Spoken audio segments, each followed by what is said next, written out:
Okay. Ako dito, nakalagay dito 2K, 2,000 pesos. Tapos, total may 4K. Tapos, ano dito, no? In fairness, walang nakatira dito. 0-0. Well, let's investigate this story. Okay? Tingnan natin. Okay.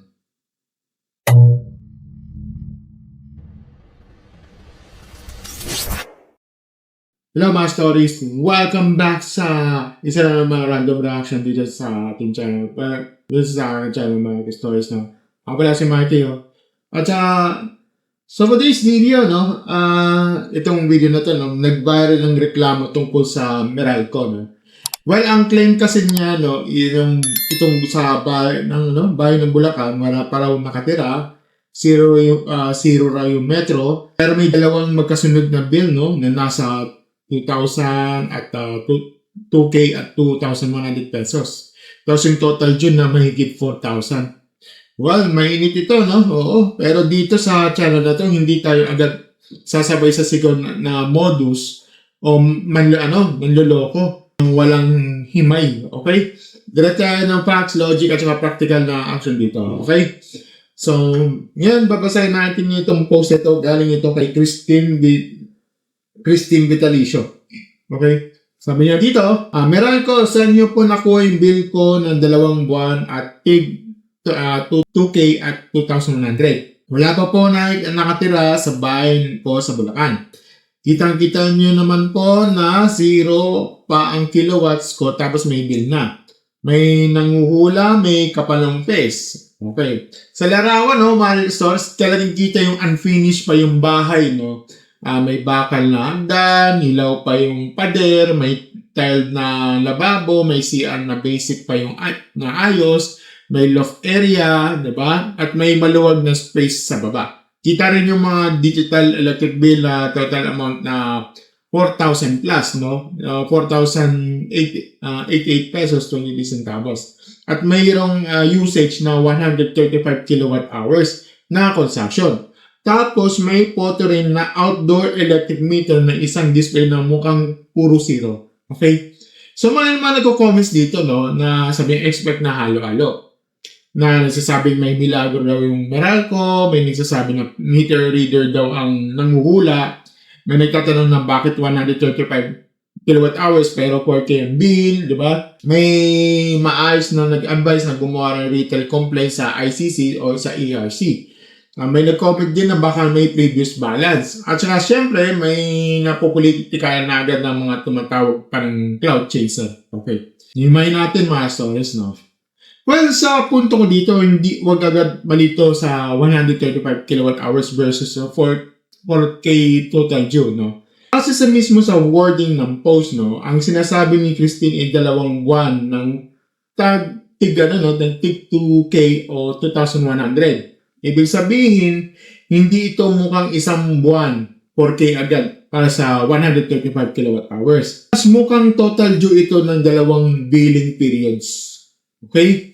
At kung titignan mo ang math, no, plausible yung around na 2K para sa 135 kilowatt hours, no. Kapag nasa roughly 14 to 15 pesos per kilowatt hour, no, ang effective rate kasama ng iba't ibang charges. 135 kilowatt hour, pwedeng umabot sa around 2,000 pesos. So, yung comment na nagulat na 135 kilowatt hours pero 4K, no? Malamang narito yung total due versus current charge, no? So, dito pa lang mga stories na may unang correction na tayo.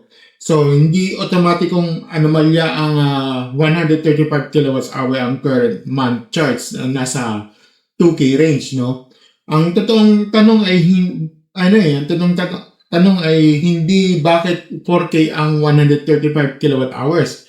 Ang totoong tanong dito is bakit may 135 kilowatt hours. Yung claim ay halos wala namang konsumo.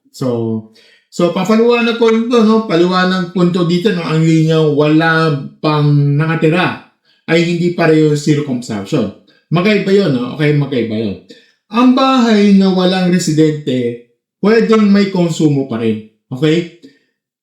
Don't get me wrong, ha? ang bahay na walang residente, no, yung walang pwedeng may konsumo pa rin. Lalo na kung under construction o under testing pa.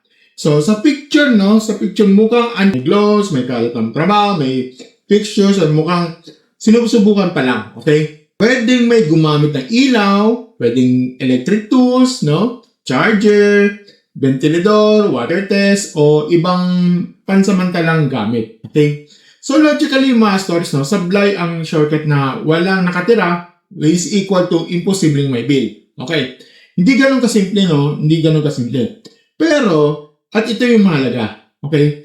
Kung talagang sarado yung breaker, walang ginagamit, walang nagtatrabaho, at patay yung linya sa actual use, no? Ibang usapan na yun, okay? Doon papasok yung seryosong reklamo. Pangatlong punto, no? Yung picture ng Metron na puro zero, hindi pa yung final proof, okay? For your information, hindi pa yung final proof.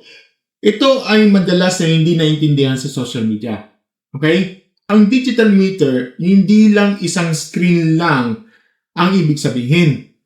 Maraming digital meter ang umiikot sa iba't ibang display. Okay? Minsan register code, okay? Minsan test display, minsan ibang value, at saka kung still photo lang yung hawak mo at hindi video ang buong display cycle, no? May ebidensya dito. Dagdag pa niya, no? Redacted o tinakpan ng meter number. So, paano natin mag-verify kung kung tinakpan yung meter number? So, paano natin i-verify yan mismo ang meter sa tugma ng bill, no? Hindi pwedeng hulaan ng din, okay? At saka, isa pa, no, may photo na Metro na may petsang July 4, 2026. Yung bill due ay sa July 21, 2026. Ibig sabihin, magkaibang araw ang pinagkukumparahan. Okay? Hindi pwedeng mag-declare agad ng anomalya. Hindi pwedeng mag-declare yun, yung anomalya, kung hindi mo pa pinapa-off yung yung pinapantay na petsa. Meter serial at actual register reading. So, madaling salita ng mga stores na ang polls ay pwedeng may valid complaint pero kulang pa ang ebidensya na para masabing nahuli na ang pandaraya.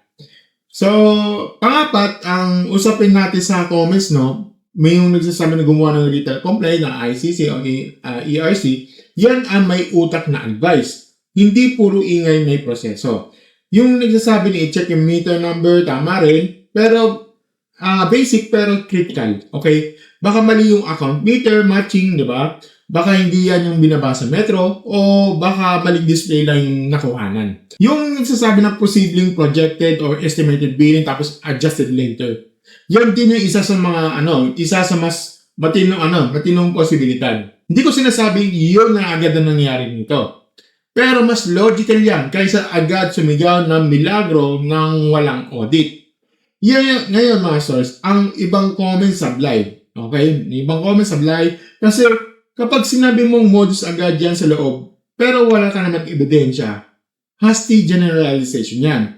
Malaking akusasyon, maliit ang patunay.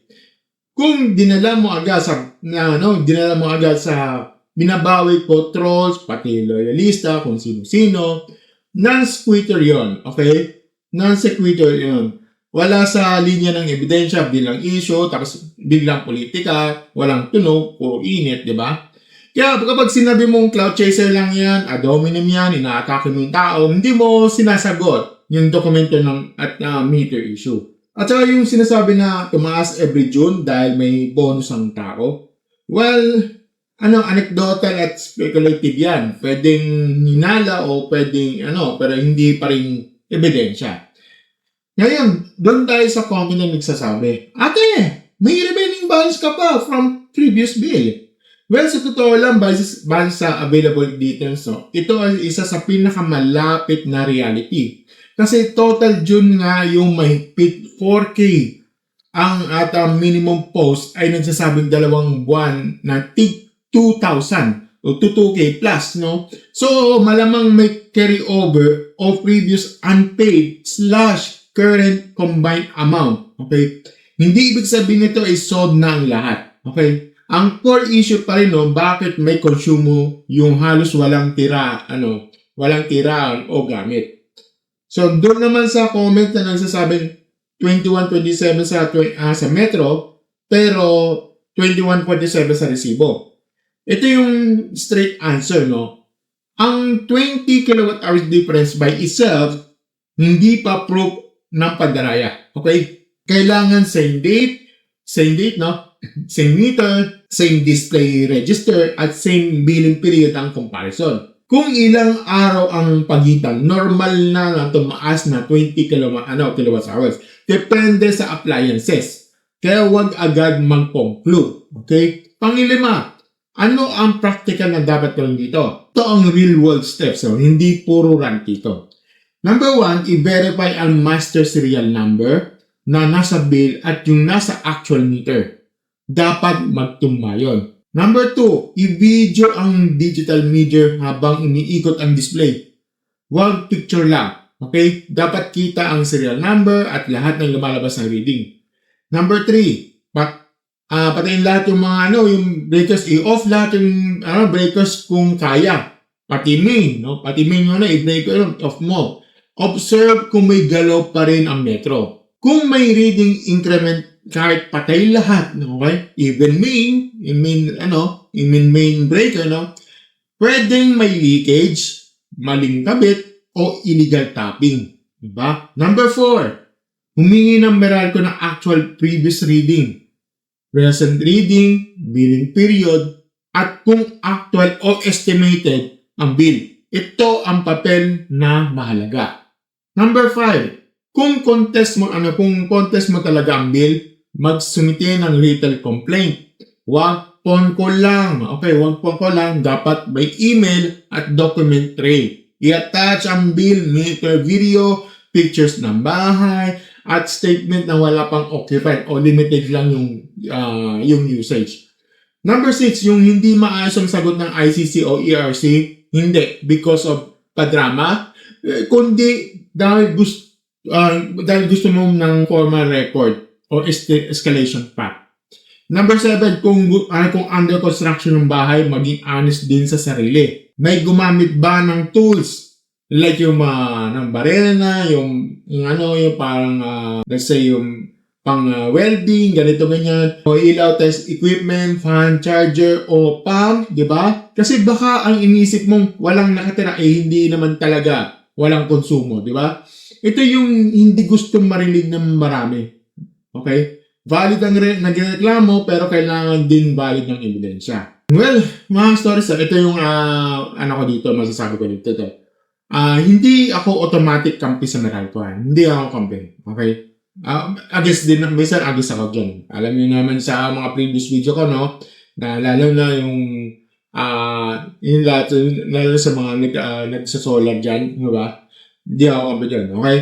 Pero hindi rin ako automatic kampi sa viral post kahit yung kulang sa proof. Okay? Even sa video ko. Base sa available details, no? Ito ang pinaka-logical na base. Okay? Una, yung 4K na ay malamang total due ng 2 billing periods. Hindi simpleng 1 month charge para sa 135 kilowatt hours. Pangalawa, ang around 2K para sa 135 kilowatt hours ay hindi imposible. Pangatlo, yung walang nakatira ay hindi sapat na patunay ng serial usage. Okay? Pangapat, tsaka yung picture ng meter na 0 ay hindi pa conclusive kung hindi tugma ang serial number. Petsa at full display metering o yung reading. So ang issue dito ng masters, hindi nahuli na agad ang pandaraya. Ang issue dito ay kailangan na mas maayos na verification. Kung ang full verification ay lumalabas na mali ang reading, wrong meter o estimated bill na hindi naitama, then, may solid na laman na yung consumer. Pero kung lumalabas sa previous balance lang, may temporary construction load o maling pagbasa lang sa digital meter, then kailangan din tanggapin ng pass.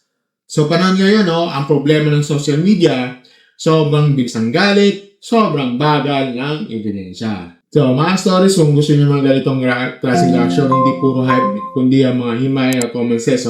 Don't forget to like, share, subscribe sa ating channel. Click na notification button sa baba As always, mga stories, thank you and have a good night, mga stories. Bye! Comment nyo sa baba kung anong thoughts nyo dito, okay? Bro.